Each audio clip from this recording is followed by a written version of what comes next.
You think your money sitting in a bank is safe. You think VDIC insurance means you're protected. But there's a law passed in 2010 quietly, without public understanding, that allows banks to use your deposits to rescue themselves during a crisis. Most Americans have no idea this exists. Let me burn this into your mind. The money in your bank account is not legally yours. The moment you deposit cash, it becomes the bank's property. You become an unsecured creditor, someone who lent money to the bank in exchange for a promise. Not a vault, not a safe, not a storage box, a loan. Most people imagine their checking account like a drawer with their name on it. Money goes in, money sits there, money comes out. But that is not how modern banking works. Your deposit is a liability for the bank and a loan from you. And every loan carries risk. To see that risk clearly, we need to revisit a country that learned this the hard way. Cyprus, 2013, a modern EU nation with a Western banking system. Everything seemed normal until one weekend in March when everything collapsed. Cypriot banks had over-leveraged themselves. Bad investments, too much debt, too little capital. They were hours away from failure. In the past, governments would bail out banks using taxpayer money, like the US did in 2008. But this time, Cyprus tried something new, a bail-in. On Friday, banks were open like nothing was wrong. Over the weekend, the government passed emergency rules. When banks reopened on Tuesday, account holders were stunned. Anyone with more than 100,000 euros lost 47.5% of the amount above that threshold. If you had 200,000 euros on Friday, on Tuesday, you had 150,500 euros. The bank kept the rest. No warning, no permission, no appeal. People's life savings evaporated overnight. Businesses couldn't pay employees. Retirees lost decades of work. And the worst part? It was 100% legal. This is what a bail-in is. Instead of taxpayers rescuing banks, banks rescue themselves using depositor money. Your money becomes their emergency capital. And you might be thinking, that's Cyprus. That could never happen here. That's exactly what Cypriots thought, right up until the moment it happened. Because in the US, the legal framework for bail-ins is already in place. It was built into American law in 2010, inside the Dodd-Frank Act sold to the public as a way to prevent future taxpayer bailouts. But the alternative they created was bail-ins. Deposit holders and bank creditors absorb the losses, not the government. And who are the creditors? You. Your deposits are legally debts the bank owes you. When a bank fails, unsecured creditors take the hit first. That means your excess deposits can be converted into equity to recapitalize the failing bank. In plain English, they can take your cash and give you shares of stock in the collapsing bank instead. No consent, no vote, no court approval. The FDIC has this power under the Orderly Liquidation Authority, Title II of Dodd-Frank. There are protections, but they are thinner than people realize.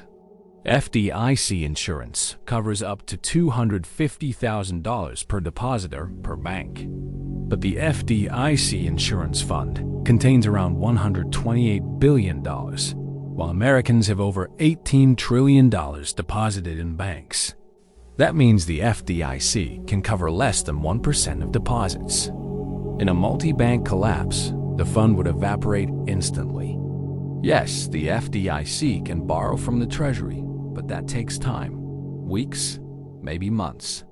And if the Treasury prints money to cover it, inflation destroys the value anyway. And here's the truth regulators never say out loud. If multiple banks fail at once, bailouts are politically impossible, and FDIC funds are mathematically insufficient. Bail-ins are the fastest and easiest option. And the US has already published detailed documents with the Bank of England and Global, regulators outlining how bail-ins would work. This isn't a conspiracy, it's public policy. And when the next crisis hits, likely driven by commercial real estate, rising defaults, and derivative exposure, the bail-in mechanism will be used. Now let's talk about how this becomes real, because regulators already expect it. Every major U.S. bank has a living will on file with the FDIC.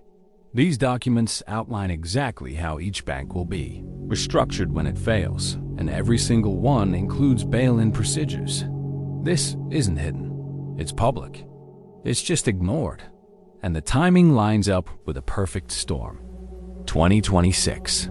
Over $1 trillion in commercial real estate loans come due. These loans were written when interest rates were near zero and offices were full. Today, rates have tripled and occupancy is collapsing.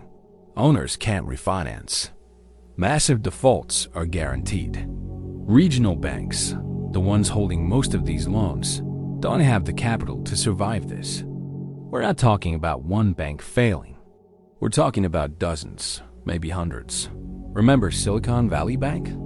It died in 48 hours. Now imagine that happening to 50 banks at once.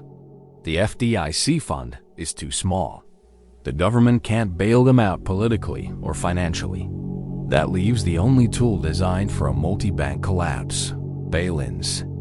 Depositors above the FDIC limit get converted into involuntary shareholders of a collapsing bank. Your $500,000 becomes $250,000 cash and maybe $80,000 of stock. That's the mechanism. And it doesn't stop at commercial real estate.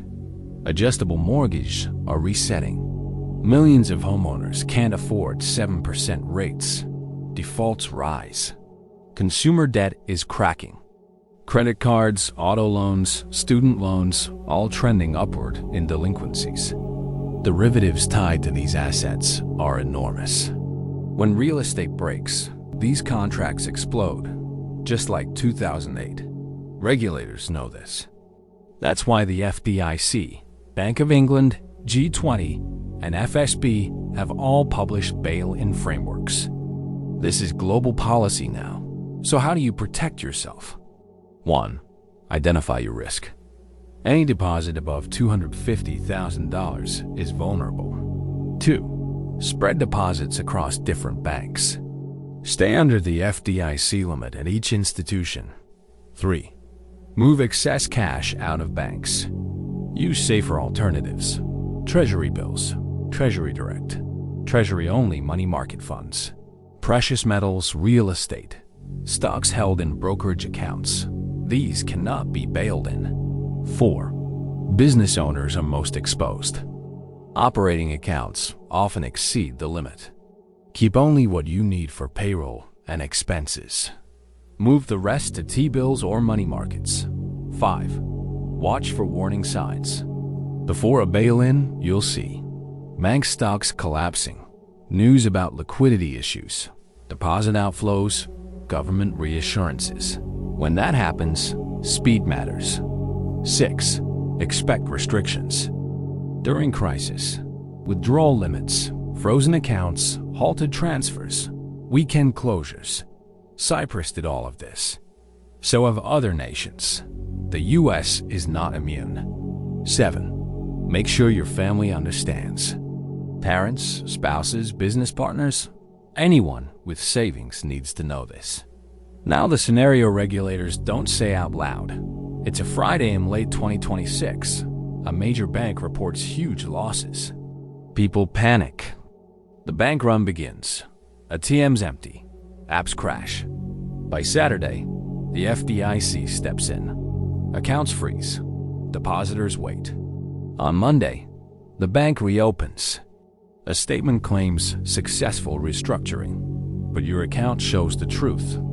Under $250,000? Protected. Over $250,000? The excess is gone, converted into stock in the new bank. Your savings reduced? Your liquidity? Gone. Your business payroll? Gone.